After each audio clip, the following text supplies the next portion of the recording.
자, 오늘은 19장을 볼까요? 19장 1절부터 14절까지 같이 읽어보겠습니다. 시작. 욥이 대답하였다. 내가 언제까지 내 마음을 괴롭히며 어느 때까지 말로써 나를 산산조각 내렸느냐. 너희가 나를 모욕한 것이 이미 수십 번이거늘 그렇게 나를 학대하고도 부끄럽지도 않느냐. 참으로 내게 잘못이 있다 하더라도 그것은 내 문제일 뿐이고 너희를 괴롭히는 것은 아니다. 너희 생각에는 너희가 나보다 더 낫겠고 내가 겪는 이 모든 교난도 내가 지은 죄를 증명하는 것이겠지. 그러나 이것만은 알아야 한다. 나를 궁지로 몰아넣으신 분이 하나님이시고 나를 그물로 씌우신 분도 하나님이시다. 폭력이다 하고 부르짖어도 듣는 이가 없다. 살려달라 부르짖어도 귀를 기울이는 이가 없다. 하나님이 내가 가는 길을 높은 담으로 막으시니 내가 지나갈 수가 없다. 내 가는 길을 어둠으로 가로막으신다. 내 영광을 거두어 가시고 머리에서 면류관을 벗겨 가셨다. 내 온몸을 두들겨 패시니 이젠 내게 희망도 없다. 나무 뿌리를 뽑듯이 내 희망을 뿌리채 뽑아 버리셨다. 하나님이 내게 불같이 노하셔서 나를 적으로 여기시고 나를 치시려고 군대를 보내시니 그 군대는 나를 치려고 길을 닦고 내 집을 포위하였다. 그가 내 가족을 내게서 멀리 떠나가게 하시니 나를 아는 이들마다 낯선 사람이 되어버렸다. 친척들도 나를 버렸으며 가까운 친구들도 나를 잊었다. 아멘. 욥의 친구들과 욥의 논쟁에 대한 이야기들이 계속되고 있습니다. 대만 사람 엘리바스, 수아 사람 빌달, 나아만 사람 소발, 이렇게 세 친구가 멀리서 욥이 고난당했다는 소식을 듣고 찾아와서 그를 위로하고자 했습니다. 그러나 그들이 입을 열어서 욥과 대화하는 순간부터 위로와 또 격려보다는 지금 논쟁으로 계속 비판하고 비난하는 연속의 그런 모습들을 보입니다.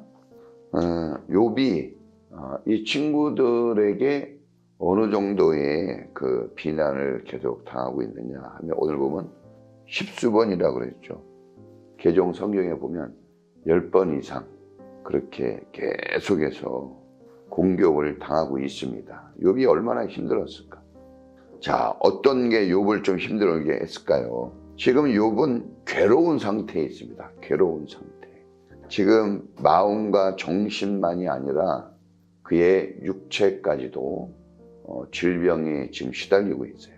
심한 피부병으로 인해서 긁어낼 수밖에 없는 몸, 그리고 자식들이 하루아침에 죽고 전 재산이 날아가고 부인마저 참으로 외면하는 외톨이가 된 거죠. 그렇게 극심한 수렁이 빠져 있을 때 친구들마저 그를 괴롭힙니다. 괴롭다고 했어요. 친구들이 내 마음을 괴롭히고 있다, 그렇게 표현합니다. 괴롭혔는데 모욕을 줬다고 그랬습니다. 모욕, 수치심을 갖게 했어요. 네, 수십 번. 그것도 또 학대를 했다고 했습니다. 학대라는 것은 제 인격과 육체, 마음과 육체, 몸까지 괴로움을 당하게 하는, 괴롭게 하는, 부끄럽지 않느냐 친구들한테 그랬어요. 너희가 나를 이렇게 위로해러 왔는데 나를 이렇게 학대하고 있다. 이렇게 욥을 그 잘못이 환난과 시련을 당한 이유가 된다 하고 친구들이 얘기하는 거예요. 근데 어떤 잘못이냐 하고 이야기를 해야 되는데 구체적으로 이게 너의 잘못이다 라고 얘기해 준다면 좀 시원하겠다 이겁니다. 그런데 그런 어떤 정확한 팩트를 지적하기보다는 우월감에서 지금 이 약자인 이 욥을 책망하고 비난하고 있다는 거죠. 우리도 인생을 살아갈 때 대부분 우리가 좀 어떤 사람들에게 공격적인 모습을 보이냐 하면 좀 약자에게, 강약, 약강이라는 말이 있는데 강자에게는 상당히 자기를 낮추지만 약자에게는 강하게 대하는 그런 모습이 사람들 안에 있습니다. 형제간에도 힘들고 어려울 때 정말 따뜻하게 위로하기보다는 공격적인 말로 문제가 너에게 있다. 이 어려움은 바로 네가 자초한 일이다 하는 식의 말로 상처를 더 씌워주는 격이 되는 말을 합니다.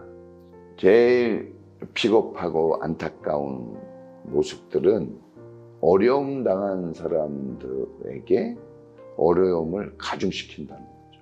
우리가 참 이 세상을 살아갈 때 슬프고 아픈 이유 중에 하나는 나를 힘껏 돕지는 못할 망정 비난하고 조롱할 때 그게 우리 마음을 좀 억울하게 하고 슬프게 합니다. 크리스찬의 입술은 대단히 중요하다고 봅니다. 다른 어떤 사람들의 입술보다 이 입술에 권세가 있습니다. 말이 얼마나 중요하다는 것을 교회 다니는 사람, 특히 믿음의 사람들을 그것을 잘 알고 있습니다. 하나님께서 말로 세상을 창조하셨고 또 모든 하나님의 위대한 역사들은 그 입에서 나오는 말씀으로 태워진 거예요. 그래서 말씀이 하나님이라고 하셨고 이 말씀이 능력이라고 그랬습니다. 하나님은 언제나 말씀으로서 자기를 나타낸다고 그랬어요. 그러니까 이 입술의 권세가 얼마나 큰지를 알아야 됩니다. 우리가 사람을 위로하고 격려할 때 어떤 단어와 어떤 내용을 말해야 되는지 대단히 중요합니다. 그런데 사실 더 중요한 것은 그 마음속에 상처와 아픔을 당한 사람에 대한 충분한 긍휼한 마음이 필요합니다. 긍휼히 여기는 자가 긍휼히 여김을 받을 것이라고 그랬어요. 이 세상의 모든 존재, 모든 사람은 다 주님께서 우리를 긍휼히 여기셨기 때문에 구원받는 길로 갈 수 있게 된 것입니다. 우리의 어떤 의와 우리의 탁월한 뛰어난 어떤 모습이 있었기 때문이 아니라 우리가 죄인 되었을 때 그가 우리에 대한 하나님의 사랑을 보여주셨다고 그랬어요. 어떤 변화된 모습이 있었기 때문에 우리가 어떤 대가를 받은 것이 아니라 우리가 변화되지 않고 죄악과 어둠의 그늘 속에 있는 그때에도 주님은 우리에게 자비를 베풀었다는 거죠. 우리 욥을 통해서 배울 수 있는 것은 욥이 이렇게 고난당할 때 그가 하나님의 사람으로부터 자비와 긍휼의 말을 듣고 고난은 당하고 있지만 하나님의 은혜와 사랑은 영원하다 하는 것을 그가 좀 경험했어야 됩니다. 그런데 사람에게서는 그걸 경험하지 못하고 있는 겁니다. 가장 욥을 잘 알고 있고 가장 욥과 가깝다고 할 수 있는 이 친구들조차도 욥을 위로하는 그런 말과 그런 마음이 충분하지 못했습니다. 이것이 인생의 한계입니다. 한계. 7일 동안 같이 눈물을 흘리며 울고 그 먼 거리를 달려올 수 있는 가까운 정말 친밀한 그런 친구라고 여겼지만 그러나 실제 욥의 실제 아픈 상처와 얼룩진 마음에 위로와 격려를 주는 말은 하지 못했습니다. 저는 이 친구들이 좀 더 따뜻한 마음을 갖는 게 더 중요하지 않을까 생각이 듭니다. 기가 막힌 단어와 언어들을 써요. 보면은 참 기가 막힌 말로 서로 논쟁을 하는데 하나님의 나라는 말에 있지 않고 능력에 있다고 그랬습니다. 좋은 언어의 수사학적 표현들로 정말 공부한 그 지식으로 말을 잘 할 수는 있어도 능력이 있어야 됩니다. 그 능력은 사람을 위로하고 격려할 수 있는 능력이에요. 근데 그것이 없었습니다. 얼마나 힘들었겠습니까? 지금 욥은 친구들에 대하여 계속해서 한쪽이 비난하면 이쪽도 비판하고 서로. 그래서 사람하고 논쟁하는 것은 끝이 없는 거예요. 피하라 그랬습니다. 사도 바울은 논쟁을 피하라. 그렇죠. 전도하거나 어떤 영혼을 구원하려고 할 때 논쟁이 되어지면 그것을 그쳐야 돼요. 안 그러면 오히려 상처가 깊어지고 복음이 들어갈 자리가 막혀버리게 되겠죠. 때문에 그렇습니다. 자, 그리고 또 이제 이 욥이 이 사람에 대해서도 아주 질려버린 거예요. 자기가 학대당하고 있는 말로써.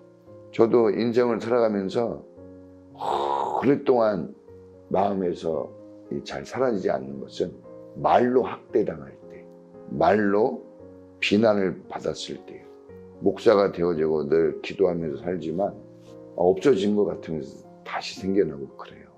얼마나 그것이 전곡을 깊이 찌르는 말인지. 그런데 뭐 어떻게 보면 틀린 말은 아닐 거예요. 그러나 맞냐 틀리냐는 하나님이 하실 일이고 우리는 격려해주고 위로해줘서 사랑과 은혜로 사람이 변화되는 거 아니겠습니까? 사랑과 은혜를 우리가 받아서 사랑과 은혜를 나눌 수 있는 사람이 되어져야 합니다. 이 욥이 하나님에 대해서도 이렇게 표현합니다.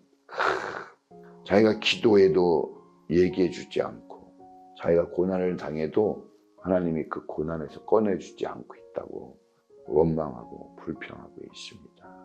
이런 문제. 그러니까 친구들이 얘기한 것 때문에 내가 고난을 당하는 것이 아니라 이 고난은 하나님께로부터 왔다는 거예요. 우리가 이 욥의 탄식에서 거기서 찾아볼 수 있는 게 있습니다.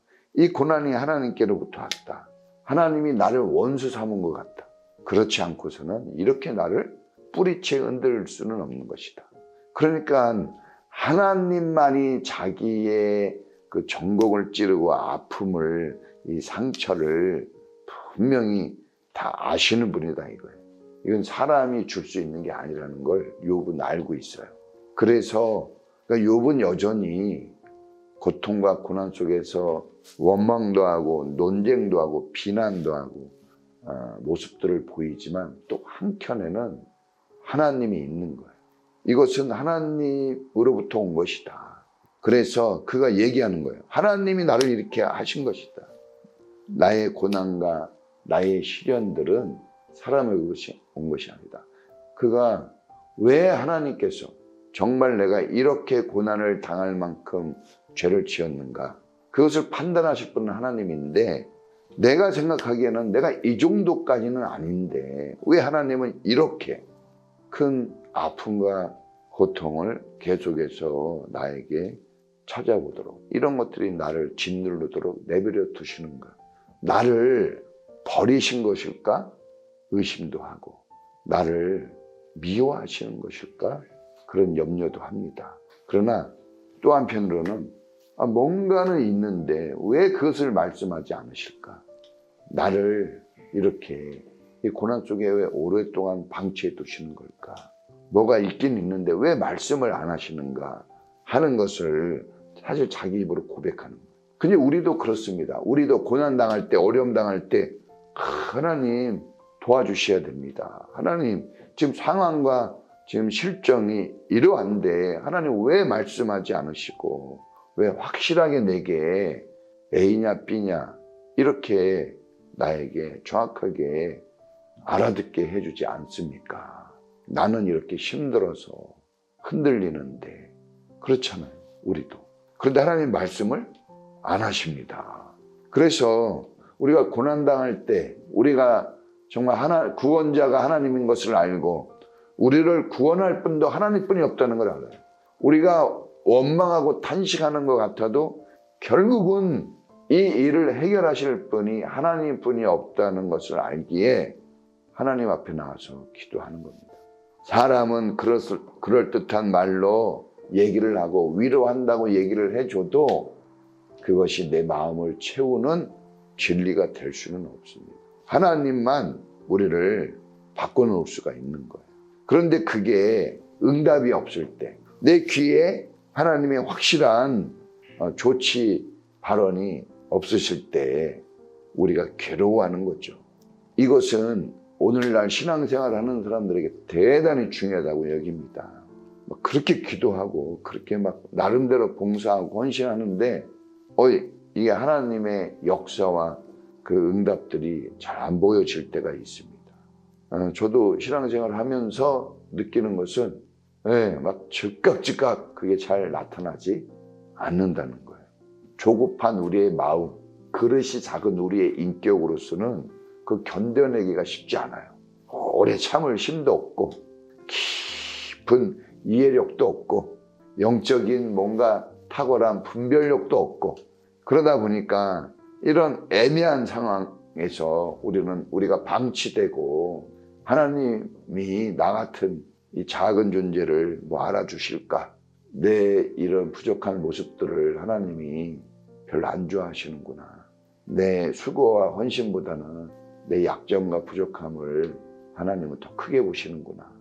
나 같은 사람이 뭘 하겠나. 우리가 원망도 하고 우리가 스스로를 낙심시키는 말로 때가 있는데 그러나 그러면서도 또 하나님을 찾죠. 왜? 아무리 둘러봐도 아무리 생각하고 아무리 우리가 이 어려운 가운데 짓눌려 있어도 하나님뿐이 없는 거예요. 바로 그것을 오늘 우리가 좀 안다면 이 욥의 고난에서 우리가 하나님의 메시지를 찾았다고 볼 수가 있습니다. 계속 기도하고 계속 수고하고 계속 노력합니다. 그럼에도 불구하고 욥이 얘기한 것처럼 잘 느껴지지 않을 때가 있고 보여지지 않을 때가 있고 손에 잡혀지지 않을 때가 있어요. 괴로움이 쌓여져 가고 수많은 사람들에게 특히 가깝다고 하는 사람들에게 비난을 당하고 상처를 입죠. 그러나 주님이 그것을 아시기에 오늘 이 말씀을 주신 줄 믿습니다. 그래도 죽겠어도 하나님 앞에 나가야 됩니다. 모두가 막 조롱하고 비난해도 길은 하나님에게만 있는 겁니다. 당장 굴러 떨어지고 넘어지고 쓰러지는 그런 정말 내 인생의 비극이 이렇게 크구나 하는 그런 마지막 그런 순간에 이르렀다 할지라도 우리는 넘어져도 하나님 앞에서 넘어지고 쓰러져도 주님 앞에서 쓰러져야 됩니다. 그러면 예수님이 십자가에 죽으신 것처럼 아버지 나를 버리십니까? 그랬거든요. 그런데 살아나셨잖아요. 오늘 우리도 그래요. 버림받은 것 같은데 무시당한 것 같은데 그런데 그렇지 않습니다. 주님은 저와 우리 성도님들과 우리 모두에게 함께하는 줄을 믿습니다. 그 약속이 변치 않습니다. 하나님은 신실하세요. 때가 되면 이루어지는 날이 있을 겁니다. 그리고 시원한 마음이 되도록 주님이 분명히 틀림없이 우리 마음에 응답을 주시는 줄 믿습니다. 끝까지 기도로 승리하는 우리 주님처럼 다 이루었다. 죽는 순간에 그랬거든요. 그러니까 정말 우리도 마지막 순간이라는 그때까지 포기하지 말고 끝까지 나갈 수 있는 믿음의 성도가 되기를 축복합니다. 다 같이 주여 한번 부르고 기도하겠습니다. 주여!